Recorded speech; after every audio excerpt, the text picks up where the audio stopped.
ஹாலியஸ்ட் place. அவர் என்ன சொல்கிறாரு, I am the place of universe, நான் தான் வந்து அந்த ஸ்தலமே, என்னில் தான் வந்து யூனிவர்ஸே இருக்குது அப்படின்னு சொல்கிறார். ஸோ அதனால தான் ஆண்டவர் அந்த வசனத்தை யூஸ் பண்ணியிருக்கார் அப்படின்னு அவர் சொல்கிறார். அவர் என்ன சொல்கிறாருன்னா, நான் என்ன பிசைட் மீ, என்னால் அப்படின்னு போட்டிருக்கா, என்னண்டையில் ஒரு இடம் உண்டு அப்படின்னு சொல்கிறார். அவர் இடத்துல ஒரு இடம் உண்டு, அந்த இடத்துல நான் இருப்பேன்னு ஆண்டவர் வந்து சொல்லலை அப்படின்பது அவர் சொல்கிறார். ஸோ அதுக்கப்புறம் நான் என்ன பண்ணுறேன், என்னுடைய மகிமையை நான் வந்து கடந்து போக செய்வேன், அப்போது என்னோட கையினால் உன்னுடைய முகத்தை நான் மூடுவேன் அப்படின்னு சொல்லும்போது அந்த கை கூட இரக்கம் தான் சொல்கிறாரு. அது முகத்தை பார்த்தாருன்னா மோசே மரித்திருவார், ஆண்டவருடைய ஒரு இது வந்து ஆண்டவர் சொல்கிறாரு. இது அப்புறம் வந்து செய்கிறார். இப்போ என்ன பண்ணுறாருன்னா 34ஆம் அதிகாரத்தை நீங்கள் வாசித்து பார்த்தீங்கன்னா, மோசே வந்து என்ன பண்ணுறாரு, மோசேக்கு ஆண்டவர் வந்து ஒரு கட்டளையிடுறாரு. இப்போ நீ வந்து என்ன பண்ணு, 2 கல்லை வந்து கட் பண்ணி எடுத்துகிட்டு வா அப்படின்னு சொல்கிறாரு. அந்த யூதர்களுடைய ஜூயிஷ் கஸ்டம்ஸில் என்ன சொல்கிறாங்கன்னா, மோசேயோடைய கூடாரத்தில், அவர் தங்கின கூடாரத்தில் தேவன் உண்டு பண்ணினா அதே கல் போல் ஒரு சஃபயர், அந்த சஃபயர் போன்ற ஒரு காஸ்ட்லியான ஒரு விலை உயர்ந்த ஒரு மெட்டல்னு சொல்லலாம். அந்த மெட்டலை வந்து ஆண்டவர் வந்து மோசேயோடைய கூடாரத்துக்குள்ளே தான் வந்து கிடைக்க செய்தார் அப்படின்னு சொல்கிறாங்க. அதனால அவர் பெரிய பணக்காரனாக ஆகிட்டார் அப்படின்றத ஒரு ஸ்டோரி, ஜூயிஷ் பீப்புளுக்கு மத்தியில் ஒரு ஸ்டோரி இருக்குது. ஆண்டவர் அவரை வந்து செல்வந்தராக ஆக்குனதுக்கு இது ஒரு காரணம். இந்த கல் வந்து விலையேற பெற்ற, அதை கட் பண்ண அந்த திசில்ஸ், அதோட தூள் எல்லாமே வந்து எவ்வளோ நிறைய விலை உயர்ந்த ஒரு பொக்கிஷம், வேணால் அது பூமிக்குரிய கல் அல்ல அப்படின்னு சொல்லி அவங்க சொல்கிறாங்க. அதே போல் அவர் என்ன பண்ணுறாருன்னா, அதை வந்து அவரே செய்ய சொல்கிறாரு. ஏன்னா நீ தான் உடைச்ச, அதனால் நீயே செய் அப்படின்னு சொல்லி ஆண்டவர் என்ன பண்ணுறாருன்னா வந்து சொல்கிறாரு. நிறைய டைம் வந்து அது வந்து ராஷி வந்து அழகாக ஒரு இந்தியன் ஒரு உலகத்தாருடைய கான்டெக்ஸ்டில் பண்ணுறாரு. ஒருத்தர் வந்து அக்ரிமெண்ட்டை கிழிச்சு போட்டானா அது அக்ரிமெண்ட்டை நீயே திருப்பி வாங்கி கொண்டு வா அப்படின்ற ஒரு கண்ணோட்டத்தில் ஆண்டவர் சொல்கிறார் அப்படின்னு சொல்கிறாரு. ஸோ காலையில் எழும்பி திரும்பி மோசே என்ன பண்ணுறாருனா, பழையது போலையே, அதாவது முதல் முறை எப்படி போனாரோ அதே போல் தான் செகண்ட் டைமும் அவர் போகிறாரு. அங்கேயும் 40 நாள் என்ன பண்ணுறாரு, 40 நாள் 40 இரவு அவர் வந்து தேவனுடைய பாதத்தில் அமர்ந்திருக்கார். இப்போ நான் அதான் நான் யோசித்தேன்னா, முதல் தடவையே போயிட்டு 40 நாள் 40 இரவு சொல்ல வேண்டியது எல்லாத்தையும் ஆண்டவர் சொல்லிட்டாரு, எழுதியும் கொடுத்துட்டாரு, கையில் கற்பனை கட்டளைகள் வந்துருச்சு. அவர் ஆல்மோஸ்ட் 40ஆவது நாள் தான் இறங்கி வராரு. ஆஸ் பர் பிப்ளிக்கல் இதையும் ராஷியோடைய ஸ்டேட்மெண்ட் பார்த்திங்கன்னா கடைசியாக கரெக்டாக 40ஆவது நாள் தான் இறங்கி வராரு. அப்படின்னும்போது திருப்பி இன்னொரு வாட்டி கூப்பிடும்போது ஏன் 40 நாள் 40 இரவு அப்படின்றத நான் சும்மா யோசித்தேன். என்ன இதில் ஒன்றுமே அங்கே திருப்பி இதே தான் சொல்ல போகிறார் ஆண்டவர். திருப்பியும் வந்து இதே காரியங்கள் தான் எழுதி தான் கொடுக்கணும் ஆண்டவர் வந்து அப்படின்னு சொல்லி நான் யோசிக்கும்போது நான் யோசித்தது என்னன்னா, இங்கே வந்து இதை தவிர்த்து பெரிய சம்பாஷணை எல்லாம் நடக்குது. இப்போ ஆண்டவர் வந்து அவருடைய நாமத்தை என்ன பண்ணுறாருன்னா ரிவீல் பண்ணுறாரு. அவருடைய நாமத்தை வந்து பிரம்மாண்டமாக ரிவீல் பண்ணுறாரு. இந்த இடத்துல இருந்து தான் வந்து ஜூயிஷோட ப்ரேயரே மாறி போச்சு. இந்த அதிகாரத்தில் இருந்து ஜூஸ் வந்து முன்னாடி வந்து தேவனை எப்படி பார்த்தாங்க அப்படின்னு சொல்கிறாங்கன்னா, அவர் வந்து இறக்கம்லாம் அவர் பார்க்க மாட்டார், நீதியாக நடக்கலாம், அவருக்கு லா படி தான், இதான் தவறா அவ்வளோதான் தண்டிக்கணும் அப்படின்னு சொல்லி தான் அவங்க வந்து பயந்துருந்தாங்க. அவங்களுக்கு வந்து முன்னோர்கள் செய்த சில நன்மைகளை வைத்து தான் ஜெபம் பண்ணி அவங்க வந்து பிழைக்கணும் அப்படின்றதெல்லாம் யோசித்திருப்பாங்க. ஆனால் இந்த அதிகாரத்தில் தான் வந்து ஆண்டவர் வந்து அவரை முழுமையாக அவரோட நாமம் யார் என்பதை அவர் வந்து காண்பிக்கிறார். அது மாத்திரம் இல்லை, மோசேக்கு ஜெபத்தையும் சொல்லித்தரார் அப்படின்னு சொல்கிறாங்க. எப்படி ஜெபிக்கணும் அப்படி என்பதை நம்மளுக்கு வந்து இயேசு கிறிஸ்துவானவர் வந்து எப்படி பரமண்டலங்கள் ஜெபத்தை சொல்லி கொடுத்தாரோ அதே போல் யூதர்களுக்கு ப்ரேயர்னால் என்னது அப்படின்னு சொல்லி கொடுத்த ஒரு இடம் அப்படின்னு சொல்லி இந்த 40 நாட்களில் நடந்த விஷயங்க அப்படின்னு சொல்கிறார். நீங்கள் வந்து பார்த்தீங்கன்னா மோசே வந்து அந்த 2 கற்களையும் எடுத்துக்கொண்டு சீனாய் மலைக்கு மேலே போகிறாரு. போனோடனே ஆண்டவர் வந்து அங்கே திருப்பியும் வந்து மேகத்தின் மேலே பிரசன்னமாகறாரு.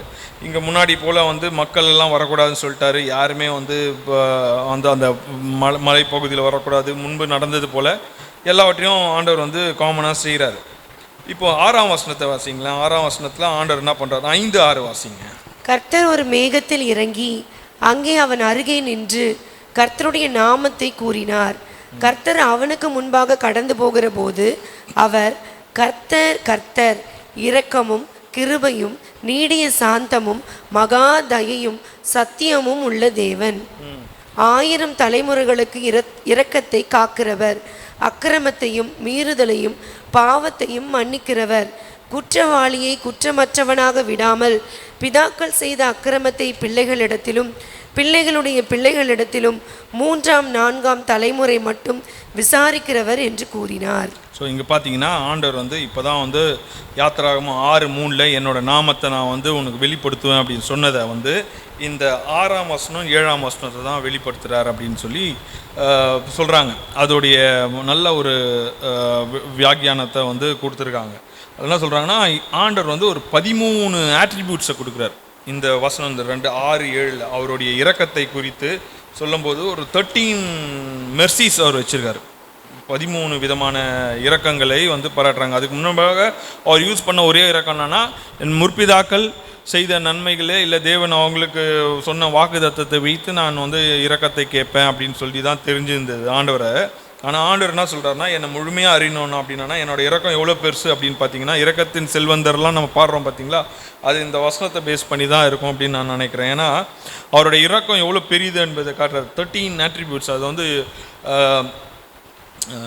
ஹீப்ரூ லாங்குவேஜில் நான் எழுதி வச்சுருக்கேன், நான் அதை வாசிக்கிறேன். அதோட மீனிங்ஸும் நான் சொல்கிறேன். இதில் என்ன சொல்கிறாரு, இந்த லார்ட் 2 வாட்டி சொல்கிறாரு. தி லார்ட்னா அதுதான் பரிசுத்த நாமம், ஆண்டவருடைய நாமம். ஒரிஜினலாக அது வந்து நம்ம அந்த வேர்டை யூஸ் பண்ண மாட்டாங்க யூதர்கள். அதுக்கு பதிலாக அவங்க என்ன யூஸ் பண்ணுவாங்கன்னா அஷம் இல்லைன்னா அடோனாய். ஃபஸ்ட்டு அடோனாய் அப்படின்னா இல்லை அஷம் அப்படின்னு சொன்னான்னா Mercy on one before he since. ஒருத்தன் பாவம் செய்வதற்கு முன்பே அவனுக்கு ஒரு இரக்கம் வந்து தேவன் என்ன பண்ணுறாரு, பாராட்டுறாரு. 2வது அடோனாய் இல்லை அஷம் அப்படின்னு சொன்னான்னா அவன் பாவம் செய்து மனம் திரும்பின போது அவனுக்கு ஒரு இரக்கம் ஆண்டவர் வந்து சொல்கிறார் அப்படின்னு சொல்கிறாங்க. 3வது வந்து அதாவது காட்ன்னு போடுறாங்க. தி லார்ட் காட். தமிழில் வந்து என்ன 36ஆம் வசனத்தை போடுங்க தம்பி, 34. கர்த்தர்.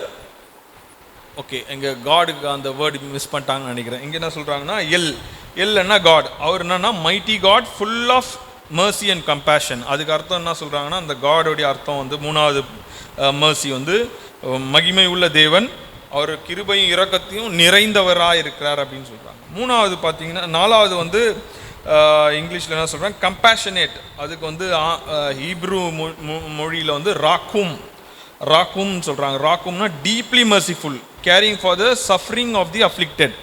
அதாவது யாரெல்லாம் பாதிக்கப்பட்டிருக்காங்களோ அவதியில் இருக்கிறாங்களோ அவங்க மேலே தேவன் என்ன பண்ணுறாருன்னா ரொம்ப இரக்கம் பாராட்டுறவராக, ரொம்ப கேரிங்காகவும் இரக்கம் பாராட்டுகிறவராக இருக்கிறார் அப்படின்னு சொல்லி சொல்கிறாங்க. அதுக்கப்புறம் வந்து நெக்ஸ்ட்டு 5ஆம் இரக்கம் பார்த்தீங்கன்னா இங்கிலீஷில் வந்து போட்டிருக்குது கிரேஷியஸ். நான் தமிழில் டவுன்லோட் பண்ணியிருக்கேன், நான் அதுவும் எடுத்துக்கிறேன், சாரி.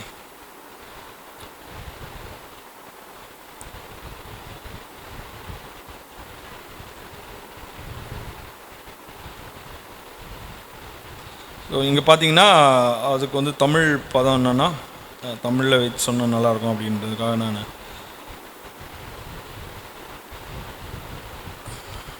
ஓகே. ஸோ இங்கே அதாவது 5ஆம் இது வந்து சானூன்னு சொல்கிறார். சானூன் அப்படின்னா கிரேஷியஸ்க்கு தமிழில் என்ன சொல்கிறாங்க அவங்கன்னா, தகுதி இல்லாதவர்களுக்கும் கிருபை வழங்குகிறவர்.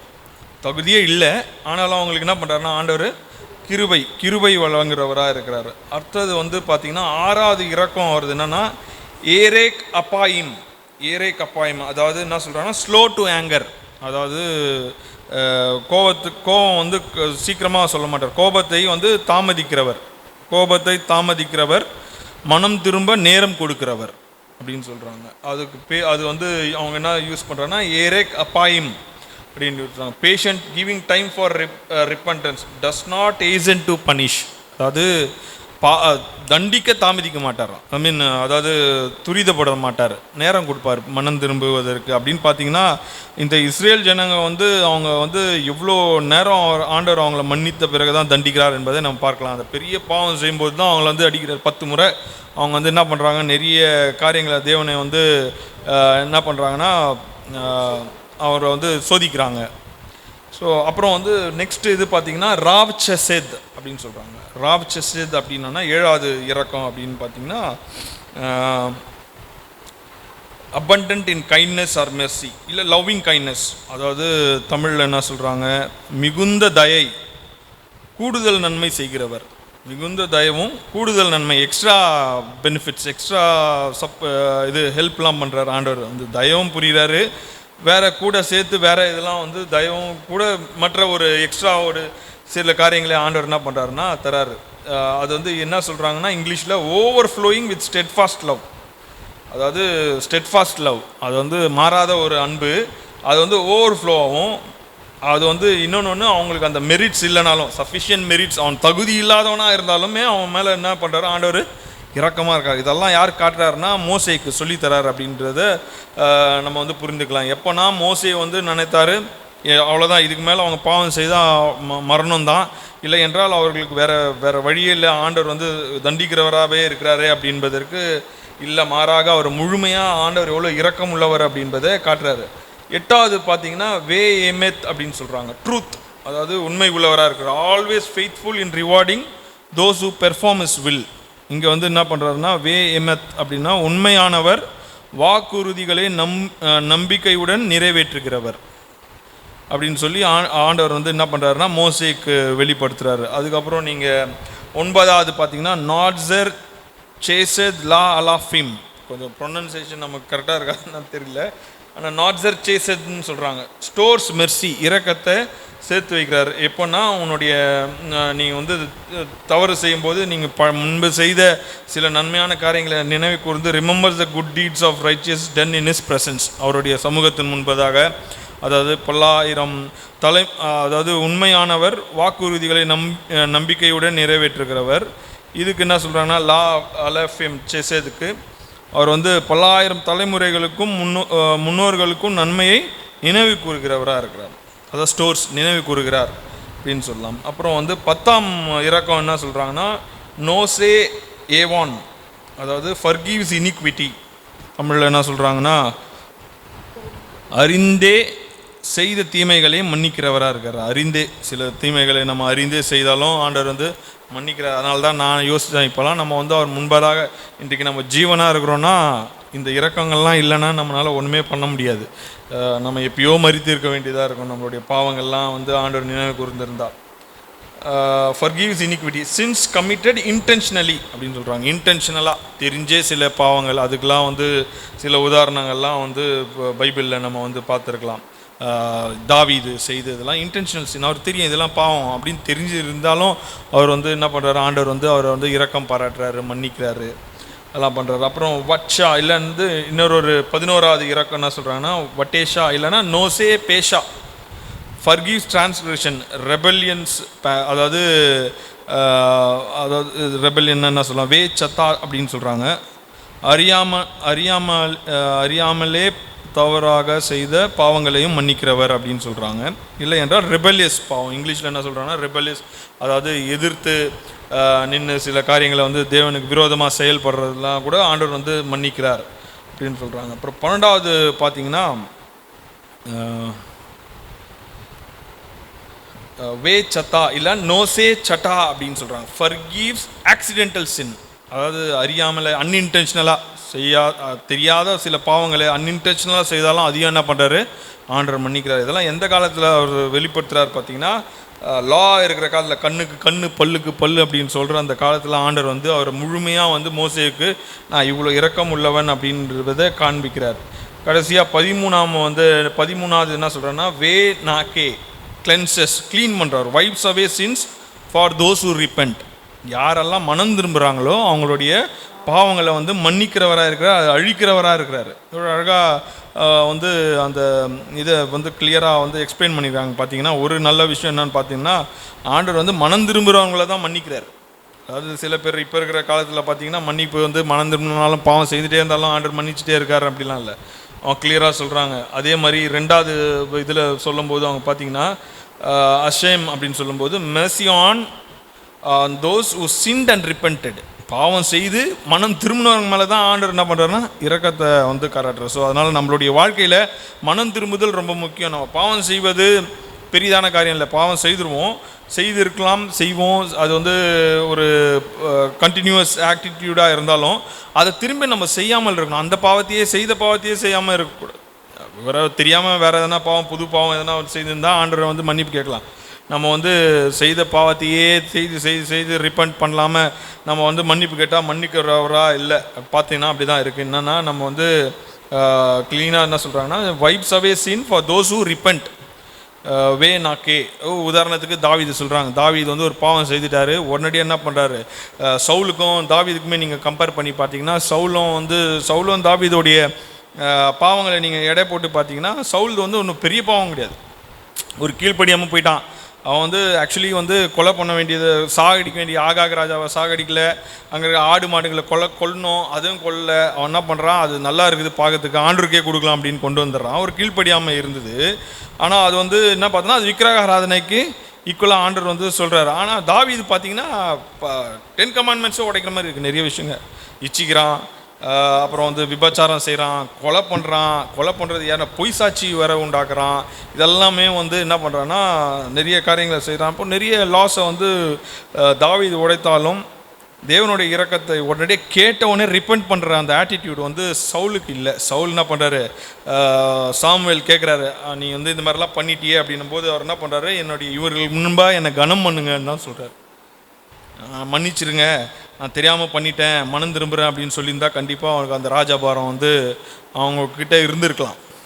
ஆனால் வந்து என்ன பண்ணுறாரு, அவர் என்ன பண்ணுறாரு, ரிப்பெண்ட் பண்ணாதவங்களாம் ஆண்டவர் வந்து மன்னிக்க மாட்டார். அங்கே சவுல் இது நாத்தான், சின்ன பையன் நாத்தான் வந்து தாவீதோட சின்ன பையனாக இருந்திருப்பார். தாவீதை வந்து பிரதிஷ்டை பண்ணல, அனாயின்ட் பண்ணல, ஒரு பெரிய ப்ராமினென்ட் ஒரு ப்ராஃபிட் கிடையாது. ஆனால் வந்து சொன்ன உடனே என்ன பண்ணுறாரு, அப்படியே மண்டிட்டு அழுகிறாரு. சங்கீதம் 51 எழுதுறாரு. சொல்கிறார், நான் பாவம் செய்துட்டேன், என்னை மன்னிங்க, உங்களுடைய பரிசுத்த ஆவியை என்னிலிருந்து எடுத்து போடாதீங்கன்ற அந்த மனம் திரும்புதல் இருந்தது பார்த்தீங்களா. அந்த இதை பார்த்தீங்கன்னா ஆண்டவர் வந்து அந்த இரக்கத்தை, இந்த 13 இரக்கத்தையும் அங்கே காட்டுற மாதிரி எனக்கு தெரியுது. அவரே ரிப்பெண்ட் பண்ணுறாரு, மெர்சி, அவர் மேலே இரக்கம் பாராட்டுறாரு. இன்றைக்கும் நம்மளுடைய வாழ்க்கையில் வந்து தேவன் வந்து இரக்கம் உள்ளவர். நீங்கள் அதே கம்பேர் பண்ணி ஜீசஸ் கிரைஸ்ட்டை நீங்கள் வந்து வச்சு பார்த்தீங்கன்னா, இயேசு கிறிஸ்து இந்த 13 குணாதிசயங்களையும் அவர் இருக்கிறார். கண்டிப்பாக அவர் வந்து இரக்கத்தின் செல்வந்தர்.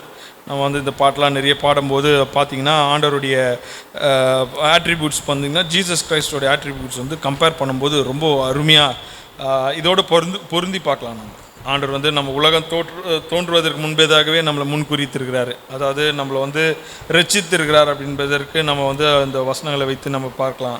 மனம் திரும்பி அவரை வந்து நம்ம வந்து ஜெபித்து அந்த பாவத்தெல்லாம் விடும்போது ஆண்டவருடைய ரத்தம் நம்மளை என்ன பண்ணுது, சுத்திகரிக்குது. இதெல்லாம் நீங்கள் வந்து ஒவ்வொன்றா நீங்கள் வந்து கம்பேர் பண்ணி பாருங்களேன். இயேசு கிறிஸ்து வந்து நீங்கள் இங்கே வைத்து பார்க்கலாம். ஸோ ஆண்டவர் வந்து ஜீசஸ் கிரைஸ்ட் அங்கே ரிவீல் பண்ணியிருக்கிறார் அப்படின்பதை நம்ம வந்து புரிந்து கொள்ளலாம். அங்கே மோசேக்கே ஆண்டவர் வந்து என்ன பண்ணுறாருன்னா ஜீசஸ் கிரைஸ்ட்டை ரிவீல் பண்ணியிருக்காரு. அப்போது வந்து ஆண்டவர் என்ன சொல்கிறாரு, இங்கே பார்க்கும்போது மோசேக்கிட்ட ஆண்டவர் வந்து, நான் இவ்வளோ இரக்கம் உள்ளவன், நீ வந்து பயப்படாத, உன்னை நான் வந்து என்ன பண்ணுறேன், உங்களுடைய ஜனங்களை நான் வந்து கண்டிப்பாக வந்து நான் சொன்னதை நிறைவேற்றுவேன், உனக்கு நான் வந்து கூட இருந்து நான் வழி நடத்துவேன் அப்படின்னு சொல்லி ஆண்டவர் வந்து ஒரு உறுதியை தரார்.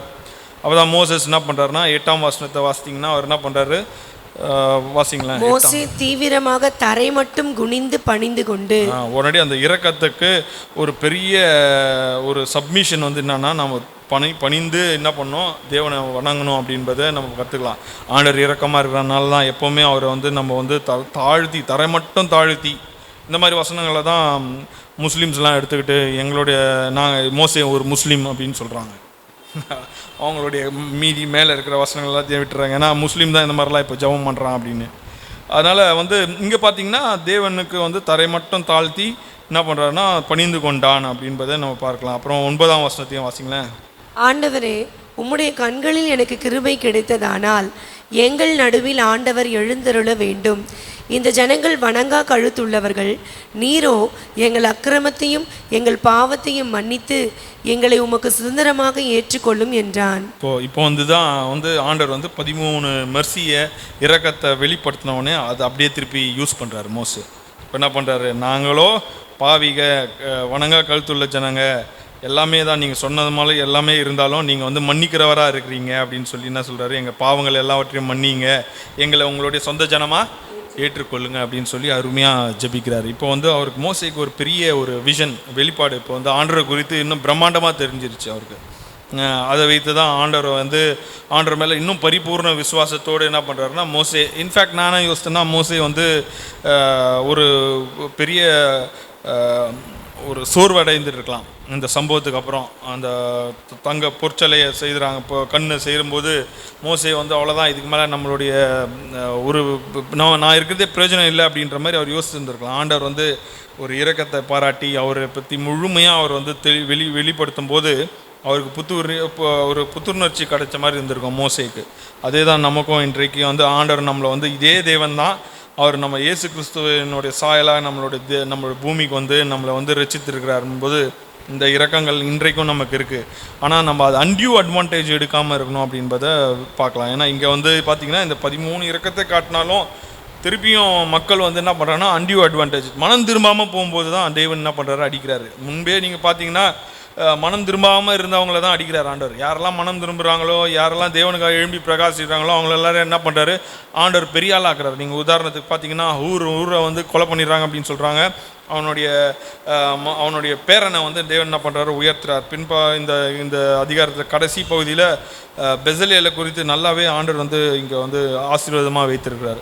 பிற்பாடு பார்த்தீங்கன்னா இந்த ஆரோனுடைய பிள்ளைங்களையும் லேவி கோத்திரத்தையும் தேவன் என்ன பண்ணுறாரு, அபரிவிதமாக ஆசீர்வதிக்கிறார். அவங்க எல்லாரையும் வந்து பொருட்களாலும் ஆசீர்வதிக்கிறார் அப்படின்பது ராஷி சொல்கிறார். நிறைய அவங்களுக்கு வந்து அந்த மலை அந்த பாதையில் வில்டர்னஸ் பாதையில் அவங்கள செல்வந்தர ஆண்டவர் வந்து பயங்கரமாக ஆக்குறாரு. யாரெல்லாம் கீழ்ப்படுகிறாங்களோ அவங்களாம் பெரிய பெரிய கோடீஸ்வரனாக ஆக்கிட்டார் அப்படின்ற மாதிரி அவர் சொல்கிறார். மோசேவை ஆக்கிறாரு. இப்போ அங்கே வந்து யாரெல்லாம் லேவி கோத்திரத்தோட குடும்பத்தார்கள்லாம் பெரிய பணக்காரனாக ஆகிறாங்க அப்படின்ற மாதிரி சொல்கிறாரு. எல்லா மக்களுக்குமே தேவன் வந்து ஓரே மலையில் உங்களுடைய வார்த்தையை நாங்கள் கீழ்ப்படிவேன்னு சொல்லும்போது எல்லாருக்குமே ஒரு கிரீடத்தை கொடுத்தாராம். அருமையான கிரீடத்தை கொடுத்துருக்கிறாரு. இவங்க காணிக்கையெல்லாம் கொடுப்பதை நீங்கள் பார்த்தீங்கன்னா நெக்ஸ்ட் அதிகாரம் நான் அது அடுத்த வாரம் பார்ப்போம். அது குறித்து பார்க்கும்போது பிரம்மாண்டமாக இருக்கும். அவங்கள வந்து கொண்டு வந்து கொடுக்குற பணங்கள்லாம் எங்கேருந்து வந்திருக்கும், அவங்க வந்து கொள்ளையடித்து போனாங்களே எகிப்தியன்னு சொல்லியிருந்தாலும் இவ்வளோ பணம்லாம் இருந்திருக்காது. ஏறத்தாழ இது வந்து நான் ஒரு சும்மா ரஃப் எஸ்டிமேட் போட்டுருந்தேன், 1000 கோடி ரூபாய் வந்து தேவைப்பட்டிருக்கோம். இன்றையோடைய காஸ்ட்டில் வந்து ஒரு தேவனுடைய உடன்படிக்கை பெட்டிகள் அதெல்லாம் செய்யணும் அப்படின்னா அவ்வளோ அளவுக்கு பணத்தை தேவன் என்ன பண்ணியிருக்காருன்னா அவங்கள வந்து ஆசீர்வதித்திருக்கிறார். அடுத்து நீங்கள் இந்த 10ஆம் அதிகாரத்து 10ஆம் இந்த 34 10ஆம் வசனத்தை வாசிங்களேன். அதற்கு அவர், இதோ நான் ஒரு உடன்படிக்கை பண்ணுகிறேன், பூமி எங்கும் எந்த ஜாதிகளிடத்திலும் செய்யப்படாத அதிசயங்களை உன் ஜனங்கள் எல்லாருக்கும் முன்பாகவும் செய்வேன். உன்னோட கூட இருக்கிற ஜனங்கள் எல்லாரும் கர்த்தருடைய செய்கையை காண்பார்கள். உன்னோட கூட இருந்து நான் செய்யும் காரியம் பயங்கரமாக இருக்கும். இரக்கத்தின் செல்வந்தராக இருந்ததுனால அவர் என்ன பண்ணுறாருன்னா மோசே கேட்குறது எல்லாத்தையும் அவர் வந்து அவருக்கு ஒத்துக்கொண்டு தேவனே அவரை வந்து பிரதிபலிக்கிறார். அவருடைய உண்மையான நாமத்தை குறித்து வெளிப்படாக மோசேக்கு 13 கிருபைகளை வைத்து சொல்கிறாரு.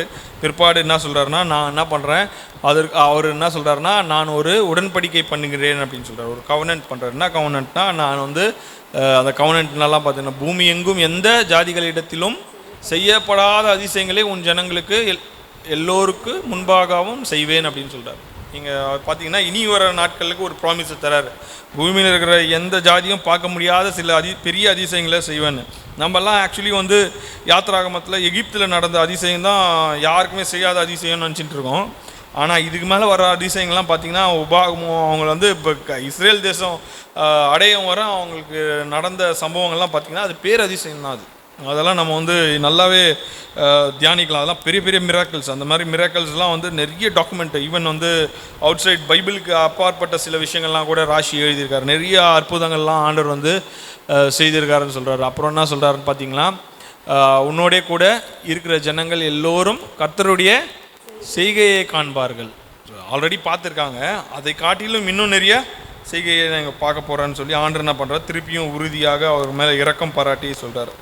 அதுக்கப்புறம் பார்த்தீங்கன்னா நீங்கள் பிற்பாடு வாசிக்கும்போது திருப்பி என்ன பண்ணுறாரு, சில விஷயங்களை மாத்திரம் ரொம்ப இம்பார்ட்டண்ட்டாக இன்வோக் பண்ணுறார். மறுபடியும் அவர் சொல்கிறார். 12ஆம் வசனத்தை வாசிங்களேன். நீ போய் சேருகிற தேசத்தின் குடிகளோடு உடன்படிக்கை பண்ணாதபடிக்கு எச்சரிக்கையா இரு.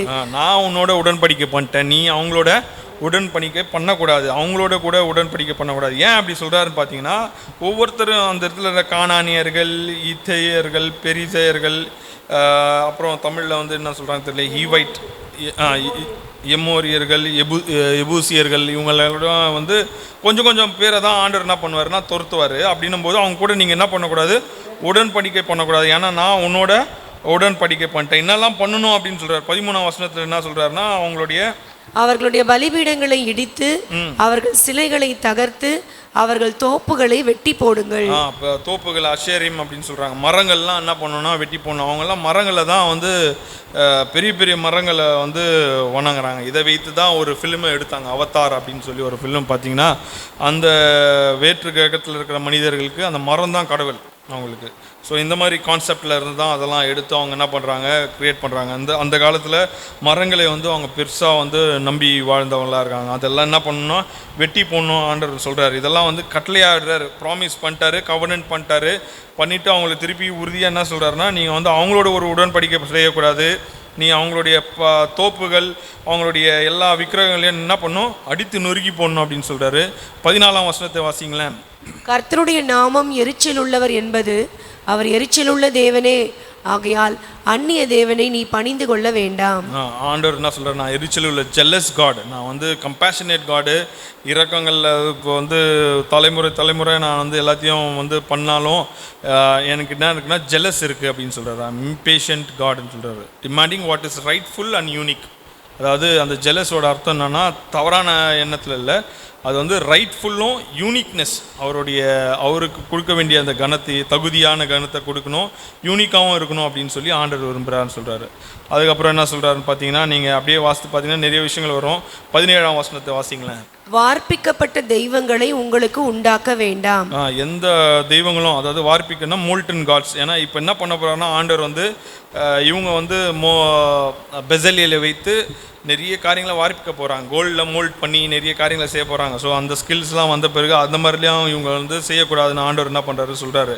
அப்புறம் 18ஆம் வசனத்தை வாசித்து பார்த்தீங்கன்னா அவர் இன்னொரு இது சொல்கிற வாசிங்களா. புளிப்பில்லா அப்ப பண்டிகையை நீங்கள் கை கொண்டு நான் உங்களுக்கு கட்டளையிட்டபடியே ஆபீப் மாதத்தில் குறித்த காலத்திலே 7 நாள் புளிப்பில்லா அப்பம் புசிக்க கடவீர்கள். இதெல்லாம் முன்னாடியே சொல்லிட்டாரு. சொன்னாலும் திருப்பி ஆஃப்டர் வந்து மன்னிப்பு, அவருடைய இரக்கத்தை பெற்ற பிறகு இதெல்லாம் திருப்பி வந்து சொல்கிறார். இதெல்லாம் மேண்டேட்டு, நான் இரக்கம் உள்ளவன்னு நினச்சிட்டு நீங்கள் இதெல்லாம் விட்டுறாதீங்க, இதெல்லாம் என்ன பண்ணுங்க அப்படின்னு சொல்லி சொல்கிறார். 21ஆம் வசனத்தை வாசிட்டிங்கன்னா அந்த 7 நாள் அது சபாத்தை பற்றி மறுபடியும் ஆண்டவர் வந்து என்ன பண்ணுறாருன்னா அவங்களுக்கு சொல்கிறாரு. 22ஆம் இதில் பார்த்தீங்கன்னா அந்த எந்த ஒரு பண்டிகையை குறித்து அவர் ஆண்டவர் பேசுகிறாரு, எப்பெல்லாம் பண்டிகை சொல்கிறார், இதெல்லாம் முன்பே சொல்லிட்டாரு. 23ஆம் வசனத்தில் பார்த்தீங்கன்னா 3 முறை ஆண்கள் வந்து தேவனுடைய சன்னிதானத்தில் வந்து நிற்கணும் அப்படின்னும் போது ராசி ஏன் சொல்கிறாருன்னா இந்த 3 முறை அப்படின்னு பார்த்தீங்கன்னா எருசலேம் தேவாலயம் தான் ஒரே ஒரு இடத்துல தான் தேவனுடைய கூடாரம் இருக்கும், மற்றபடி இஸ்ரேல் ஜனங்க பரவி இருப்பாங்க. ஸோ ஆண்டவர் சன்னிதானத்துக்கு அவங்க வரணும்னா ஒரு 3 நாட்கள் அந்த டைமில் இஸ்ரேலில் இருக்கிற எல்லா ஆண்களும் வந்து அந்த தேசத்துக்கு வந்துடணும், அந்த இடத்துக்கு வந்துடணுமா. அந்த நேரத்தில் ஆண்டவர் என்ன பண்ணுவார்னா பார்த்தீங்கன்னா 24ஆம் வசனத்தை வாசிங்களேன். நான் புறஜாதிகளை உங்கள் முன்னின்று துரத்தி விட்டு உங்கள் எல்லைகளை விஸ்தாரமாக்குவேன். வருஷத்தில் 3 தரம் உங்கள் தேவனாகி கர்த்தருடைய சந்நிதிக்கு முன்பாக காணப்பட போயிருக்கும் போது ஒருவரும் உங்கள் தேசத்தை இச்சிப்பது இல்லை. அழகா எழுதிக்கார் பாருங்க ஆண்டவர். வருஷத்துல 3 முறை நீங்கள் என்ன பண்ணணும், ஆண்டரை தேடி வரணும்னா ஒரு ஸ்தானம் வச்சுருக்காரு. எருசலேமுக்கு வராங்கன்னு வச்சுக்கோங்க. எருசலேம் தான் தேவாலயம் இருக்குது, அங்கே தான் தேவன் ஒருவேளை இந்த எந்த இடத்துல வச்சாங்கன்னு எனக்கு சரியாக தெரியல, நம்ம பார்த்தா தான் தெரியும். அவங்க வந்து இஸ்ரேல் வந்த பிறகு அவங்க கூடாரத்தை எங்கே வைக்கிறாங்களோ அங்கே வருஷத்துக்கு 3 தடவை வரணும். ஆண்கள் எல்லாம் வந்துடுவாங்க, அதாவது 20 வயசுக்கு மேலே இருக்கவங்கலாம் அங்கே வந்துடணும், வெறும் கையாக வரக்கூடாது. வரும்போது அங்கே ஆண்கள் இல்லைன்னு தெரிஞ்சு மற்ற தேசத்தார்கள்லாம் வந்து அட்டாக் பண்ணுவாங்க. ஏன்னா அந்த காலத்தில் வந்து போர் தான் முக்கியமான ஒரு தொழில் அவங்களுக்கு. அந்த ராஜாக்களுக்கு வந்து என்டர்டெயின்மெண்ட்டே போர். இன்னொரு தேசத்தை வந்து ஆக்கிரமிக்கணும்னா இந்த மாதிரி வீக்னஸ்லாம் தெரிஞ்சு வச்சு தான் அட்டாக் பண்ணுவாங்க. ஆனால் ஆண்டவர் என்ன சொல்கிறாரு, அந்த 3 நாளில் வந்து யாருமே வர முடியாது போடுறாரு. என்ன சொல்கிறாரு, கர்த்தருடைய சந்நிதிக்கு முன்பாக காணப்பட போகும்போது ஒருவரும் உங்கள் தேசத்தை இச்சிப்பதில்லை. அவங்க ஆண்டவர் வந்து அந்த தேசத்தை அந்த காரியங்களே மறைச்சிறார். ஆனால் இன்றைக்கு பார்த்தீங்கன்னா இப்போ ரீசெண்டாக இஸ்ரேலில் நடந்த ஒரு பெரிய ஒரு அக்டோபர் 7th அது ஒரு பண்டிகை நாள். அவங்க வந்து ஆண்டவருக்காக பண்டிகை கொண்டாடணுன்னா அவன் வந்து குடித்து வெறிச்சு டான்ஸ் ஆடிக்கின்னு அது ஒரு பெரிய இதாக இருந்தது. அன்றைக்கி தான் வந்து என்ன பண்ணான், தீவிரவாதிகள் வந்து அடித்தாங்க. அதுக்கு முன்பதாக பார்த்தீங்கன்னா இந்த சபாத் நாட்களில் இருக்கும்போதெல்லாம் தீவிரவாதிகள் வந்து அவங்கள தாக்கியிருக்காங்க முன்பாக. ஆனால் வந்து ஆண்டவர் இங்கே கிளியராக சொல்கிறாரு, இந்த ஓய்வு நாள் அந்த 3 நாள் வருஷத்தில் 3 முறை நீ வரும்போது ஒருத்தனும் உன்னுடைய தேசத்து மேலே இச்சிக்கவே மாட்டான் அப்படின்னா ஆண்டவர் வந்து ஒரு எவ்வளோ ஒரு லாவை கரெக்டாக எழுதுகிறார் அப்படின்றத நான் நினச்சேன். இன்றைக்கு நிறைய பேர் வந்து நம்மளுடைய கான்ஸ்டிடியூஷனை பாராட்டுறாங்க. உண்மையாகவே டாக்டர் அம்பேத்கர்லாம் நம்ம பாராட்டக்கூடிய ஒரு நம்ம வந்து நல்ல இன்றைக்கி தேசத்தில் நிறைய காரியங்கள் நன்மையாக இருக்குன்னா அவருடைய கான்ஸ்டிடியூஷன்லாம் நல்ல முற்போக்கு விஷனாக இருந்தார். அதை காட்டிலும் தேவன் பார்த்திங்கன்னா பெரிய விஷனரியாக இருக்கார் பாருங்கள். இந்த சொல்கிறது எல்லாத்துக்குமே அவர் என்ன பண்ணுறாரு, முன்பு நம்ம பார்த்தோம் 7ஆவது நாள் வந்து நீ வேலை செய்யாமல் இருக்கணும், 7ஆவது வருஷம் நீ வேலை செய்யாத போது உனக்கு உணவு வந்து 6ஆம் வருஷமே ஆண்டவர் வந்து 6ஆம் வருஷம் 7ஆம் வருஷம் 8ஆம் வருஷத்துக்குமே தராரு. இங்கே பார்த்தீங்கன்னா 3 வருஷத்துக்கு 3 முறை வந்தானா உன் தேசத்தையும் பாதுகாக்கிறாரு. இதெல்லாம் வந்து அவங்களுடைய கேள்விகள்லாம் ஆண்டவர் வந்து எழுப்பாத மாதிரியே வச்சுறாரு. நீ பயப்படாதரா அப்படின்னு மோசே கேட்கல. ஆண்டவரே அப்போ நாங்கள் வருஷத்துக்கு 3 முறை வந்தாங்கன்னா எங்கள் ஆட்களை எல்லாம் எங்கள் தேசத்தெல்லாம் தூக்கின்னு போயிடுவாங்களே அப்படின்னு சொல்கிற மாதிரி வைக்கல ஆண்டவர். மோசே நீங்கள் வந்து உதாரணத்துக்கு பார்த்தீங்கன்னா தாவீது காலத்தில் தாவீது வந்து சவுலுக்காக பயந்து நிறைய இடத்துல இருக்கும்போது ஒரு இடத்துல அவங்க வந்து இருக்கும்போது அவங்களோட மனைவி பிள்ளைங்கள்லாம் தூக்கின்னு போயிடுவாங்க. இதெல்லாம் வந்து பொதுவாக பிலிஸ்தியர்கள் வந்து அங்கே நடக்கிற அந்த காலத்தில் நடக்கிற ஒரு சகஜமான விஷயம். ஆனால் ஆண்டவர் என்ன பண்ணுறாருன்னா வருஷத்தில் 3 முறை ஆண்கள் வந்து வெறும் கையாக இருக்கக்கூடாது, வெறும் கையாக வரக்கூடாது, தேவனை வந்து தேடி வரணும். ஒரே ஒரு இடத்துல தான் இருக்கும் கூடாரம், அங்கே கண்டிப்பாக வரணும் போது அந்த நேரத்தில் பாதுகாப்பாக ஆண்டவர் என்ன பண்ணுறாரு வைக்கிறார். ஸோ ஆண்களை வந்து கண்டிப்பாக வந்து அந்த பெண்கள்லாம் என்ன பண்ணுவாங்க, உற்சாகமாக அமுச்சு விடுவாங்க, நீங்கள் போங்க பயமே இருக்காது அப்படின்னு சொல்லி.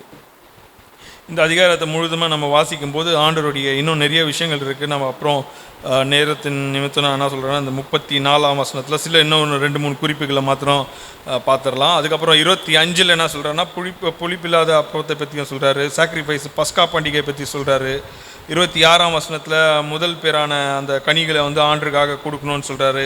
சில விஷயங்களை புதுசாகவும் சொல்லியிருக்காரு. என்னன்னா 26 வாசிங்களேன், 26ஆம் வசனத்தை வாசி. உங்கள் நிலத்தில் முதல் விளைந்த முதற் பழத்தை உங்கள் தேவனாகி கர்த்தரின் ஆலயத்துக்கு கொண்டு வாருங்கள். ஆமாம், அது ஆண்டவர் வந்து முன்னாடியே நம்ம சொல்லிட்டாரு. அதுக்கப்புறம் பார்த்தீங்கன்னா வாசிங்க, வெள்ளாட்டுக்குட்டியை அதன் தாயின் பாலிலே சமைக்க வேண்டாம் என்றார். இது வந்து ஒரு எக்ஸ்ட்ரா அடிஷ்னலாக ஆட் பண்ணுற மாதிரி தெரியுது. இரக்கத்தை பார்க்கும்போது ஆட்டுக்குட்டி கூட இரக்கத்தை காட்டுற மாதிரி ஒரு எனக்கு ஒரு, ஆனால் இதுக்கு முன்பதாக அது வந்து குறிப்பாக சொல்லாத ஒரு வசனமாக இருக்குது. கடைசியாக நீங்கள் வாசிக்கும்போது பார்த்தீங்கன்னா இந்த வசனத்தை வந்து 27 என்ன பண்ணுறாருன்னா வாசிங்களா, 27, 28 வாசிங்க. பின்னும் கர்த்தர் மோசேயை நோக்கி, இந்த வார்த்தைகளை நீ எழுது, இந்த வார்த்தைகளின்படியே உன்னோடும் இஸ்ரவேலோடும் உடன்படிக்கை பண்ணினேன் என்றார். ஸோ இந்த வார்த்தைகள் எல்லாத்தையும் எழுத சொல்கிறார். ராஷி என்ன சொல்கிறாருன்னா 10 கட்டிலே திருப்பி ஆண்டர் தான் எழுதினார். முன்பாக 1ஆம் வசனத்தில் சொன்னது போல் அவர் எழுதினார். மீதி எல்லாம் உடன்படிக்கைகள்லாம் வந்து யாரை எழுத சொல்கிறாரு, மோசேவை கைப்பட எழுத சொல்கிறார் அப்படின்னு சொல்கிறார். கடைசியாக மோசே பார்த்தீங்கன்னா 40 நாளும் இரவும் என்ன பண்ணுறாரு, புசிக்கவும் இல்லை குடிக்கவும் இல்லை. And he wrote on the tablets அப்படின்ற அவருடைய கட்டளைகளை ஒரு இந்த 10 commandments கூட அவர் தான் எழுதின மாதிரி சொல்கிறாங்க இங்கே. ஆனால் வந்து ராஷி என்ன சொல்கிறார், தேவன் தான் எழுதியிருக்கார் அப்படின்ற மாதிரி சொல்கிறார். 1ஆம் வசனத்தில் எழுதியிருக்கு, ஆனால் அங்கே போட்டிருக்கு. இங்கே பார்த்தீங்கன்னா இந்த காரியங்கள் எல்லாவற்றையும் வந்து தேவன் தெளிவாக திருப்பி அதே டைமை எடுக்க வைக்கிறார் மோசேக்கு. அவருடைய நாமத்தை வந்து பிரதிபலிக்கும் முன்பு வேறு ரூல்ஸ்லாம் சொன்னார். பாவம் செய்த பிறகு அவர் வந்து அதே டைமிங் எடுத்தாலும் இரக்கத்தை குறித்து எல்லாம் போதிக்கிறார். அதை வந்து பார்க்கும்போது தேவனுடைய ஊழியக்காரன் வந்து எவ்வளோ கடினமான ஒரு உழைக்க வேண்டியதாக இருக்குது பாருங்கள். பாவம் செய்யாமல் இருந்தால் அந்த முன்னாடி இந்த 40 நாள் போயிட்டுருக்கோம். அநேகர் என்ன சொல்கிறாங்கன்னா அந்த 40 நாள்லையுமே அவர் வந்து புசியாமல் குடியாமல் தான் இருந்தார் அப்படின்னு சொல்கிறாங்க. அதுக்கப்புறம் பிற்பாடு பார்த்தீங்கன்னா மோசேவோடைய முகம் வந்து பிரகாசிக்கிறது. அடுத்த வாரம் நம்ம பார்க்கலாம். இந்த அதிகாரத்தின்படி இந்த வாசித்த இந்த பகுதியின்படி பார்த்தீங்கன்னா நம்மளுடைய தேவன் இரக்கம் உள்ளவராக இருக்கிறார். மிகுந்த இரக்கம் நம்ம மேலே வைத்திருக்கிறார். இன்றைக்கும் நம்மளை வந்து அவருடைய இரக்கத்தினால தான் நம்ம வந்து பிழைத்திருக்கிறோம். ஸோ அவருடைய வழிகளில் நம்ம நடக்கும்போது நம்மளுடைய பாவங்கள் வந்து பாவம் செய்யாமல் இருப்பது ரொம்ப நல்லது. பாவம் செய்தால் அதை திருப்பி செய்யாமல் மனம் திரும்பும்போது ஆண்டவர் நம்மளை வந்து மன்னிக்கிறவராக இருக்கிறார். கர்த்தர் தாமே இந்த வசனங்களை ஆசீர்வதிப்பாராக. ஜெபிப்போம். அன்பின் பரலோக பிதாவே, இந்த நல்ல மாலை வேலைக்காய் நன்றி செலுத்துகிறோம். இந்த நாளிலும் எங்களோடு நீர் பேசினதுக்காக ஸ்தோத்திரம். உம்முடைய வார்த்தைகள் ஆண்டரே எங்களை ஆண்டரே தேற்றுவதற்காக ஸ்தோத்திரம். நீர் இரக்கத்தின் செல்வந்தர் அப்பா. நீர் ஆண்டவரே உம்முடைய கிருபையினாலும் இரக்கத்தினாலும் ஆண்டவரே இஸ்ரேல் ஜனங்களை நீர் ஆண்டவரே வழி நடத்தினீரே.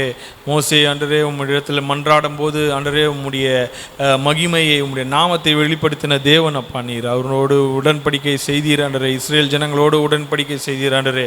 இன்றைக்கும் எங்களோடு இயேசு கிறிஸ்துவின் இரத்தத்தினால் எங்களோடு உடன்படிக்கை செய்த தேவனே உமக்கு நன்றி செலுத்துகிறோம். நாங்களும் பாவம் செய்யாதபடி உம்முடைய உடன்படிக்கையை ஆண்டவரே நாங்கள் மதித்து அதன்படி நடக்க உதவி செய்யுங்க. எங்கள் வாழ்க்கையில் இரக்கமாய் ஆண்டவரே எங்கள் மேலே நீங்கள் கிருபையாக இருப்பதற்காக நன்றி ஸ்தோத்திரம் சொல்லுகிறோம். இனி ஒரு நாட்களிலும் நாங்கள் உமக்கென்று எழும்பி பிரகாசிக்க கிருபை தாங்க. பாவங்கள் செய்யாதபடி பாவத்தை விட்டு விலகி ஓடுகிறவர்களாக எங்களை வெய்யும் அப்பா. மனம் திரும்புகிற ஒரு ஆவியை எங்களுக்கு தந்தரலும். நீரே வழிநடத்தும், காத்துக்கொள்ளும், பலப்படுத்தும். இயேசுவின் நாமத்தினால் ஜெபம் கேளும் நல்ல பிதாவே, ஆமேன். என் ஆத்மாவே கர்த்தரை ஸ்தோத்ரி, என் முழுமே பரிசுத்த நாமத்தை ஸ்தோத்ரி. என் ஆத்மாவே கர்த்தரை ஸ்தோத்ரி, கர்த்தர் செய்த சகல உபகாரங்களையும் மறவாதே. ஆமேன்.